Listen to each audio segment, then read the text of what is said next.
A economia pode parecer complexa, mas funciona de uma forma simples e mecânica. Ela é composta por algumas peças simples e por muitas transações simples que acontecem repetidamente, 1 zilhão de vezes. Essas transações são impulsionadas acima de tudo pela natureza humana, e assim elas criam três principais forças motoras da economia. Força número 1: aumento da produtividade. Força número 2: ciclo da dívida de curto prazo. E força número 3: ciclo da dívida de longo prazo. Vamos analisar essas três forças e ver como a interação entre elas cria um ótimo modelo para acompanhar os movimentos da economia e descobrir o que está acontecendo no momento atual. Vamos começar com a parte mais simples da economia: transações. Uma economia nada mais é do que uma soma das transações que a compõem, e uma transação é algo muito simples. Você faz transações o tempo todo. Sempre que você compra algo, você cria uma transação. Cada transação consiste em um comprador trocando dinheiro ou crédito com um vendedor por bens, serviços ou ativos financeiros. O crédito gira da mesma forma que o dinheiro. Portanto, ao somar o dinheiro gasto e a quantidade de crédito gasta, você consegue saber o total de gastos. O montante total de gastos, ou o que chamamos de consumo, é o que move a economia. Se você dividir o valor gasto pela quantidade que foi vendida, você encontrará o preço. E é isso. Isso é uma transação. Ela é a base fundamental da máquina econômica. Todos os ciclos e todas as forças em uma economia são movidos por transações. Portanto, se compreendermos transações, poderemos compreender a economia como um todo.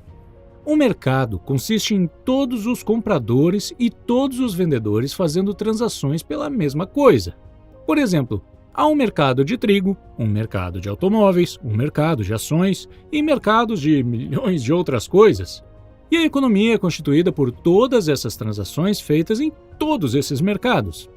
Se você somar o gasto total e a quantidade total de vendas em todos os mercados, você terá tudo o que precisa saber para entender a economia. Simples assim. Pessoas, empresas, bancos e governos, todos realizam transações da forma como acabei de descrever, trocando dinheiro e crédito por bens, serviços e ativos financeiros.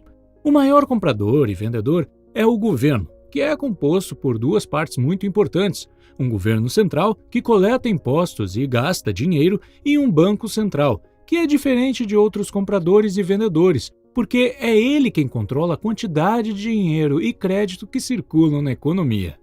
Ele faz isso através da manipulação de taxas de juros e da emissão de moeda. Como veremos a seguir, é por isso que o Banco Central é um agente crucial no fluxo de crédito. Agora eu quero que você preste atenção ao conceito de crédito. Crédito é a parte mais importante da economia e provavelmente a menos compreendida.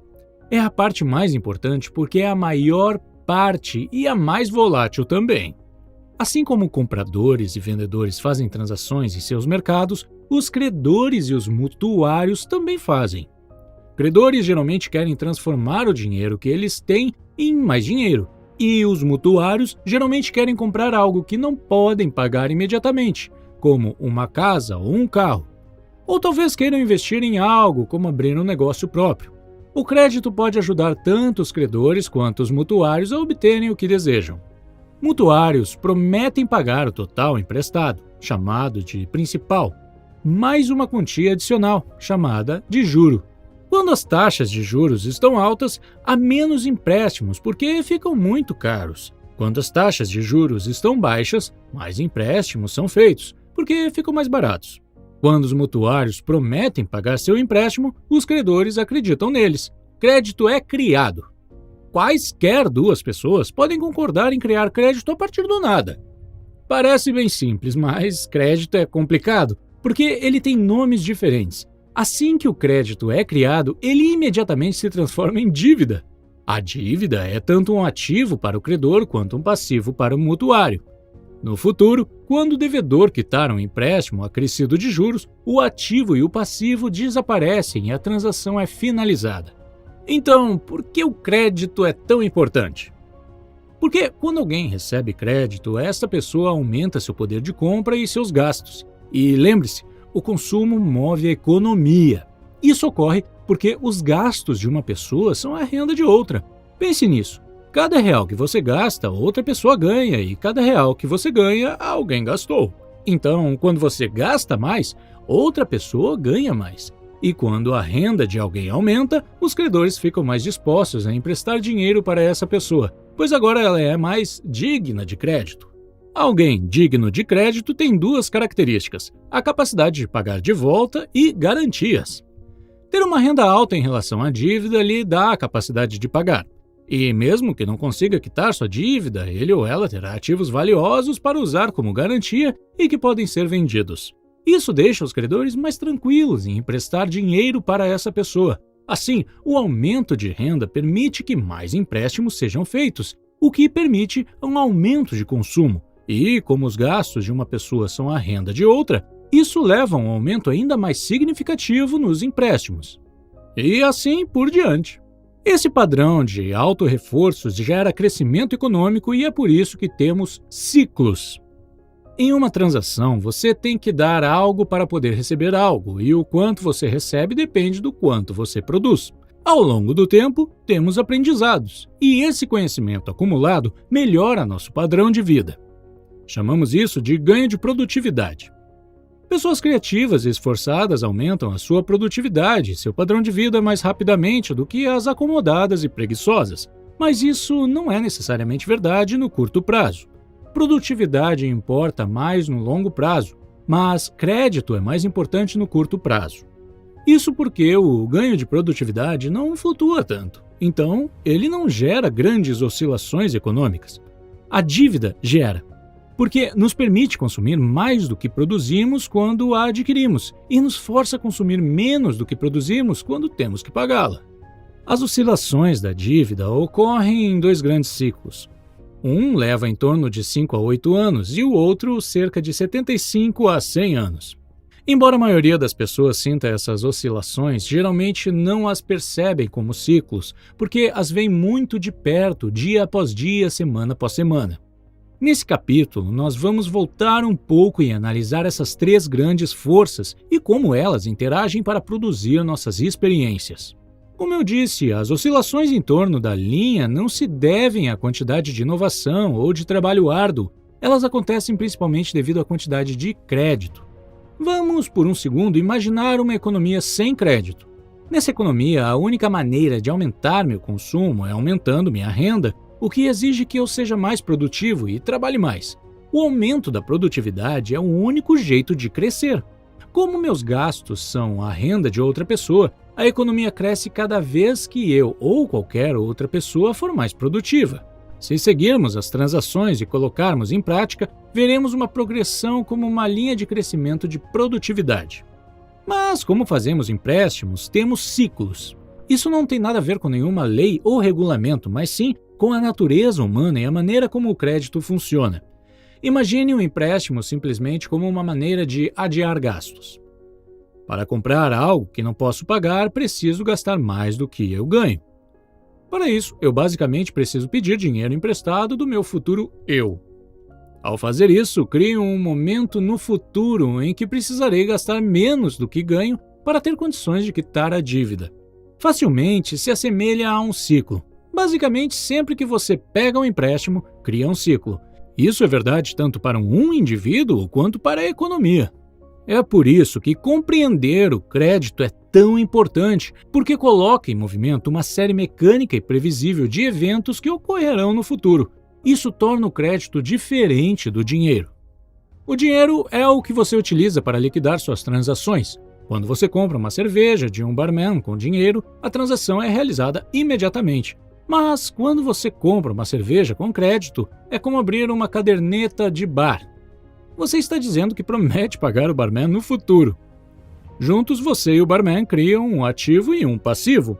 Você acabou de criar crédito a partir do nada. É só depois que você pagar a conta que o ativo e o passivo desaparecem, a dívida deixa de existir e a transação é liquidada. Na realidade, o que a maioria das pessoas chama de dinheiro é, na verdade, crédito. O valor total do crédito nos Estados Unidos é de cerca de 50 trilhões de dólares, e o valor total de dinheiro é de apenas cerca de 3 trilhões de dólares. Lembre-se, em uma economia sem crédito, a única forma de aumentar o consumo é produzindo mais. Mas em uma economia com crédito, é possível aumentar o consumo através de empréstimos. Como resultado, em uma economia com crédito, há mais consumo, e isso permite que a renda aumente mais do que a produtividade no curto prazo. Mas não a longo prazo. Agora, não me entendam mal. Crédito não é necessariamente algo ruim, que só serve para causar ciclos. Crédito é ruim quando ele financia o consumo excessivo e que não poderá ser pago de volta. Entretanto, ele é bom quando financia recursos de forma eficiente e produz renda para que seja possível pagar a dívida.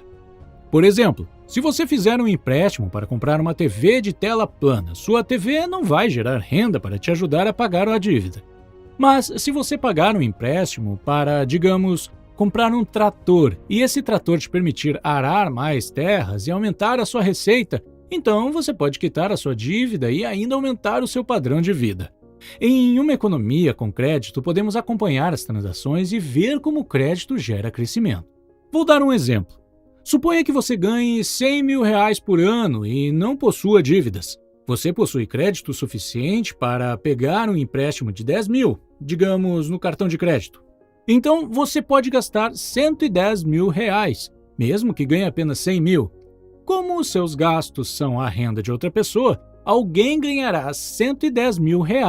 Essa pessoa, ganhando 110 mil, se não possuir dívidas, poderá pegar um empréstimo de 11 mil. Então, ela poderá gastar R$121 mil, mesmo que tenha recebido apenas 110 mil. Os seus gastos são a renda de outra pessoa e, seguindo as transações, começamos a ver como esse processo funciona em um padrão de auto-reforço. Mas lembre-se, endividamento gera ciclos, e se esse ciclo sobe, em algum momento ele precisará descer. Isso nos leva ao ciclo da dívida de curto prazo. À medida que a atividade econômica aumenta, vemos uma expansão. É a primeira fase do ciclo da dívida de curto prazo. Os gastos continuam a aumentar e os preços começam a subir.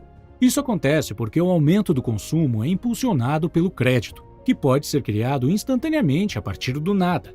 Quando a quantidade de gastos e de renda cresce mais rápido do que a produção de bens, os preços sobem. Quando os preços sobem, chamamos isso de inflação. O Banco Central não quer que haja muita inflação porque ela causa problemas. Então, quando você vê os preços subindo, ele aumenta as taxas de juros. Com taxas de juros mais altas, há menos pessoas que têm condições de fazer empréstimos e o custo das dívidas existentes cresce. Pense nisso como os pagamentos do seu cartão de crédito aumentando. Como as pessoas estão fazendo menos empréstimos e têm dívidas maiores para pagar, elas têm menos dinheiro sobrando para gastar, e com isso o consumo diminui. E como o consumo de uma pessoa é a renda de outra, a renda diminui, e assim por diante. Quando as pessoas gastam menos, os preços caem. Chamamos isso de deflação. A atividade econômica diminui e temos uma recessão. Se a recessão se tornar muito severa e a inflação não for mais um problema, o Banco Central diminuirá as taxas de juros para que tudo volte a subir. Com taxas de juros baixas, os pagamentos de dívidas são reduzidos e os empréstimos e gastos aumentam, e vemos outra expansão. Como você pode ver, a economia funciona como uma máquina. Durante o ciclo da dívida de curto prazo, os gastos são limitados apenas pela disposição dos credores e mutuários em fornecer e receber crédito. Quando o crédito está finalmente disponível, ocorre uma expansão da economia. Quando o crédito não está facilmente disponível, há uma recessão. E veja que esse ciclo é controlado principalmente pelo Banco Central. O ciclo da dívida de curto prazo normalmente dura de 5 a 8 anos e se repete por décadas. Mas observe que a parte mais baixa e o topo de cada ciclo terminam com mais crescimento do que no ciclo anterior e com mais endividamento. Por quê? Porque as pessoas forçam esses limites. Elas tendem a fazer empréstimos e gastar mais em vez de pagar as dívidas. É a natureza humana. Por causa disso, em longos períodos, as dívidas crescem mais rapidamente do que as rendas, criando um ciclo da dívida de longo prazo. Apesar das pessoas estarem mais endividadas, os credores facilitam ainda mais os empréstimos. Por que isso acontece? Porque todo mundo acha que as coisas estão indo muito bem. As pessoas só focam no que está acontecendo no momento. E o que está acontecendo? As rendas estão aumentando, os valores dos ativos estão subindo, o mercado de ações está bombando. É o momento ideal para comprar bens, serviços e ativos financeiros com dinheiro emprestado. Quando as pessoas fazem isso, chamamos de bolha. Portanto, embora as dívidas estejam crescendo, as rendas têm crescido quase na mesma velocidade para compensá-las. Vamos chamar a relação entre a dívida e a renda de encargo da dívida. Enquanto a renda continuar a aumentar, o encargo da dívida permanecerá gerenciável. Ao mesmo tempo, os valores dos ativos disparam. As pessoas pegam emprestado grandes quantias de dinheiro para comprar ativos como investimentos, resultando em um aumento ainda maior dos preços. As pessoas se sentem ricas, portanto, mesmo com o acúmulo de dívidas, o aumento da renda e do valor dos ativos ajuda os devedores a permanecerem dignos de crédito por um longo tempo. Mas isso, obviamente, não pode continuar acontecendo para sempre. E não continua. Durante décadas, o encargo da dívida aumentou lentamente, criando pagamentos de dívidas cada vez maiores. Em um determinado momento, os pagamentos de dívidas começaram a crescer mais rápido do que a renda, forçando as pessoas a reduzirem seus gastos. E já que os gastos de uma pessoa são a renda de outra, a renda começa a cair, o que torna as pessoas menos dignas de crédito, gerando a queda nos empréstimos. O pagamento das dívidas continua aumentando, o que faz com que os gastos caiam ainda mais, e o ciclo se inverte. Este é o pico da dívida de longo prazo. O encargo da dívida simplesmente se tornou grande demais. Para os Estados Unidos, Europa e uma boa parte do resto do mundo, isso aconteceu em 2008. Aconteceu pela mesma razão que aconteceu no Japão em 1989 e nos Estados Unidos em 1929. Agora a economia começa a se desalavancar. Em uma desalavancagem, as pessoas cortam gastos, a renda diminui, o crédito desaparece, os preços dos ativos caem, os bancos ficam sob pressão, o mercado de ações quebra, as tensões sociais aumentam e um círculo vicioso se inicia. À medida que a renda cai e o pagamento das dívidas aumenta, os mutuários são pressionados. Não mais dignos de crédito, o crédito se esgota e os mutuários não podem mais tomar emprestado dinheiro suficiente para pagar suas dívidas. Lutando para preencher essa lacuna, são forçados a vender seus ativos. A pressa em vender ativos infla o mercado, ao mesmo tempo em que o consumo cai. É aí que o mercado de ações entra em colapso. O mercado imobiliário afunda e os bancos entram em apuros. Como os preços dos ativos caem, o valor dos bens que os mutuários ofereceram como garantia também cai. Isso torna os mutuários ainda menos dignos de crédito. As pessoas se sentem pobres. O crédito desaparece rapidamente. Menos gastos, menos renda, menos riqueza, menos crédito, menos empréstimos e assim por diante. É um círculo vicioso. Pode ser um cenário parecido com uma recessão, mas a diferença é que aqui não é possível diminuir as taxas de juros para salvar o dia. Em uma recessão, a redução das taxas de juros funciona para estimular empréstimos. No entanto, em uma desalavancagem, reduzir as taxas de juros não funciona porque as taxas de juros já estão baixas e logo atingem 0%. O estímulo termina por aí. As taxas de juros nos Estados Unidos chegaram a 0% durante a desalavancagem da década de 1930 e novamente em 2008. A diferença entre uma recessão e uma desalavancagem é que na desalavancagem os encargos da dívida se tornaram tão grandes que não podem ser aliviados reduzindo as taxas de juros. Os credores percebem que as dívidas se tornaram grandes demais para serem pagas integralmente. Os mutuários perderam sua capacidade de pagar suas dívidas e suas garantias, perderam valor. Eles se sentem paralisados por suas dívidas, eles não querem emprestar mais. Os credores param de emprestar, os mutuários param de tomar emprestado. Pense na economia como um todo, não sendo digna de crédito, da mesma forma como o que aconteceria com o indivíduo. Então, o que podemos fazer quando há uma desalavancagem? O problema é que o encargo da dívida está alto demais e deve ser reduzido. Isso pode acontecer de 4 maneiras. Primeiro, pessoas, empresas e governos cortam gastos. Segunda, as dívidas são reduzidas e há inadimplências e reestruturações. Terceiro, a riqueza é redistribuída das pessoas que têm para as que não têm. E por fim, quarto, o Banco Central imprime mais moeda. Essas 4 maneiras aconteceram em todas as desalavancagens da história moderna. Normalmente, os gastos são cortados primeiro. Como acabamos de ver, pessoas, empresas e até governos fecham a mão e cortam seus gastos para que possam pagar suas dívidas.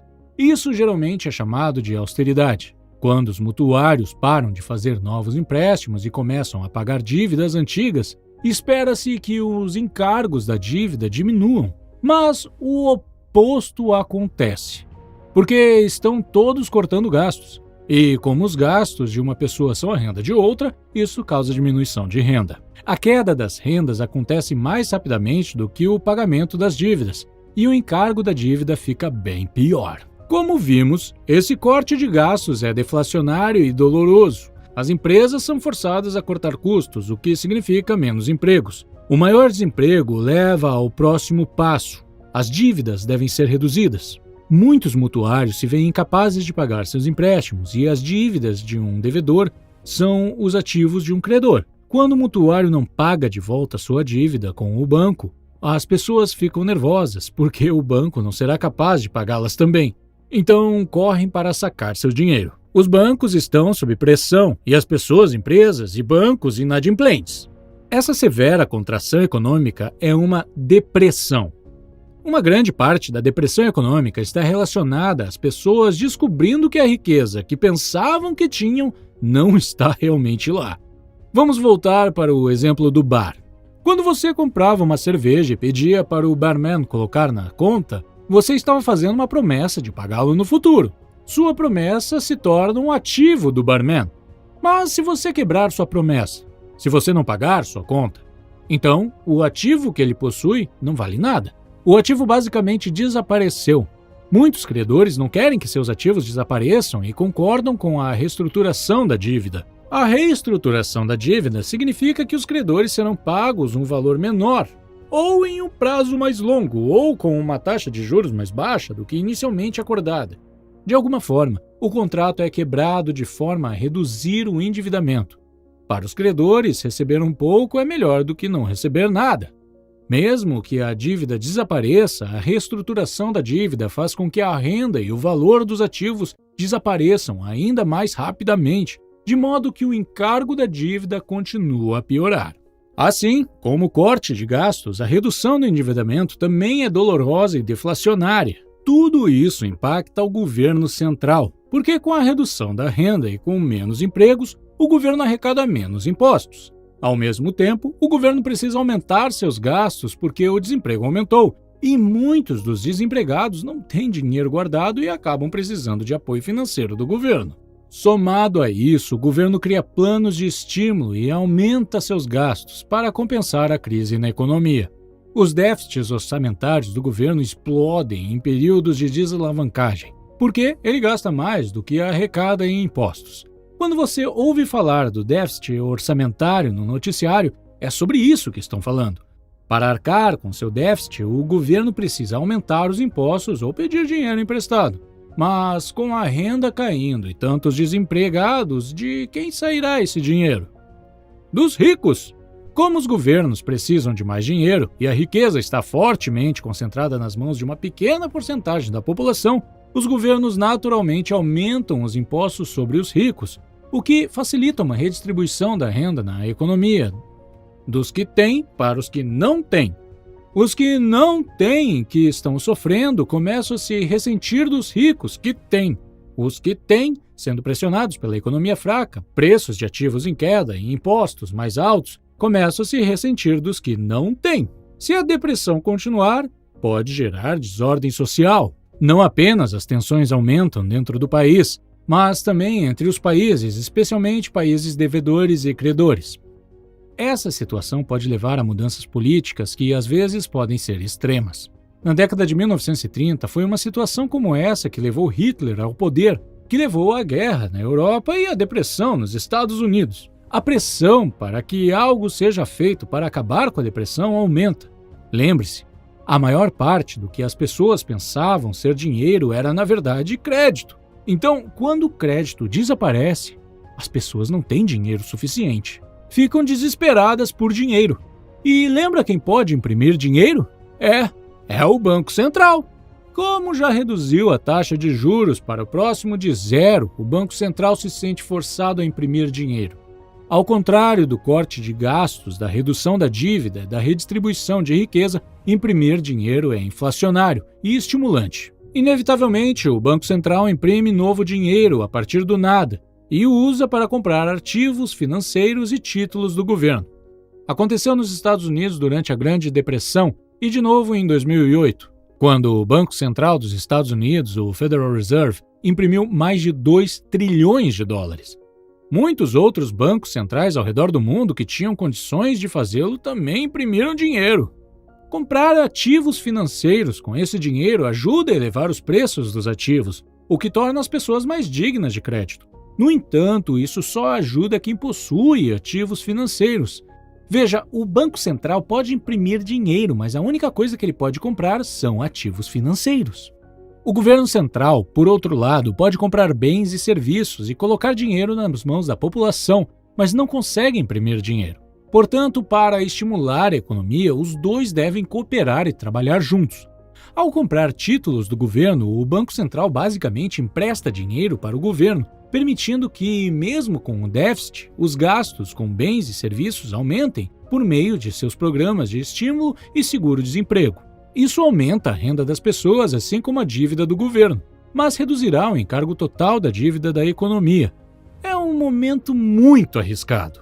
As políticas monetárias precisam equilibrar as 4 maneiras pelas quais os encargos da dívida diminuem. As medidas deflacionárias precisam ser equilibradas com as medidas inflacionárias para manter a estabilidade. Se a balança estiver equilibrada corretamente, pode haver uma bela desalavancagem. Veja bem, uma desalavancagem pode ser terrível ou pode ser bela. Como uma desalavancagem pode ser bela? Mesmo que a desalavancagem seja uma situação difícil, lidar com uma situação difícil da melhor maneira possível é uma coisa bela. Muito mais bela do que os excessos desequilibrados e alimentados pelo endividamento da fase de alavancagem. Em uma bela desalavancagem, as dívidas diminuem em relação à renda. O crescimento econômico real é positivo e a inflação não é um problema. Isso é alcançado através do equilíbrio adequado. O equilíbrio adequado requer uma certa combinação de cortes de gastos, redução da dívida, distribuição de riqueza e impressão de dinheiro, para que a estabilidade econômica e social possa ser mantida. As pessoas se perguntam se imprimir dinheiro não acabará aumentando a inflação. Isso não vai acontecer se a queda do crédito for compensada. Lembre-se de que o que importa é o consumo. R$1 que é gasto em dinheiro tem o mesmo efeito sobre os preços que R$1 gasto em crédito. Ao imprimir dinheiro, o Banco Central pode compensar o desaparecimento do crédito com um aumento da quantidade de dinheiro. Para reverter a situação, o Banco Central precisa não apenas impulsionar o aumento de renda, mas também fazer com que a taxa de crescimento de renda seja superior à taxa de juros da dívida acumulada. Então, o que quero dizer com isso? Basicamente, a renda precisa crescer mais rápido do que a dívida. Por exemplo, vamos supor que um país passando por uma desalavancagem tenha uma relação dívida-renda de 100%. Isso significa que o valor da dívida é igual ao valor da renda que todo o país obtém em um ano, o PIB. Agora, pense na taxa de juros sobre essa dívida. Digamos que seja de 2%. Se a dívida está crescendo 2% por causa dessa taxa de juros e a renda só está crescendo apenas em torno de 1%, você nunca reduzirá o encargo da dívida. Em outras palavras, você precisa imprimir dinheiro suficiente para manter a taxa de crescimento da renda acima da taxa de juros. No entanto, pode ser que a impressão de dinheiro seja mal administrada, porque é muito fácil de fazer e as pessoas preferem ir por esse caminho do que ter que recorrer a alguma das outras alternativas.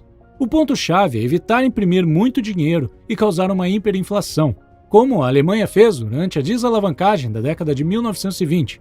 Se o equilíbrio adequado for alcançado, a desalavancagem não será tão dramática. O crescimento será lento, mas o encargo da dívida diminuirá. Assim, é uma bela desalavancagem. Quando a renda começa a aumentar, os mutuários passam a ter mais credibilidade. E quando os mutuários se tornam mais dignos de crédito, os credores começam a lhes emprestar dinheiro novamente. o encargo da dívida finalmente começa a cair. Podendo pedir dinheiro emprestado, as pessoas também podem gastar mais. A economia começa a crescer novamente, levando à fase de reflação do ciclo da dívida de longo prazo. Embora o processo de desalavancagem possa ser horrível se for mal conduzido, se for bem administrado, acabará resolvendo o problema. Demora cerca de uma década ou mais para que o encargo da dívida diminua e a atividade econômica volte ao normal. Daí o termo década perdida. Conclusão. Obviamente, a economia é um pouco mais complicada do que este modelo sugere. No entanto, ao sobrepor o ciclo da dívida de curto prazo, o ciclo da dívida de longo prazo e, em seguida, colocar ambos acima de uma linha de crescimento da produtividade, teremos um modelo razoável que nos permite ver onde estivemos, onde estamos agora e para onde provavelmente estamos indo. Então, em resumo, existem 3 regras básicas que eu gostaria que você aprendesse com tudo isso. Primeiro, não permita que a dívida cresça mais rápido do que a renda, porque o encargo da dívida acabará por esmagar você. Segundo, não deixe a renda aumentar mais rápido do que a produtividade, porque você acabará deixando de ser competitivo.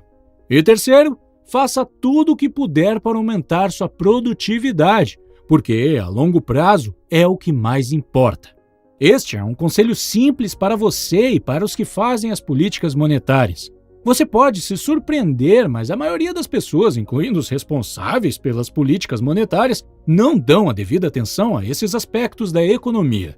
Este modelo tem funcionado para mim e espero que funcione para você também.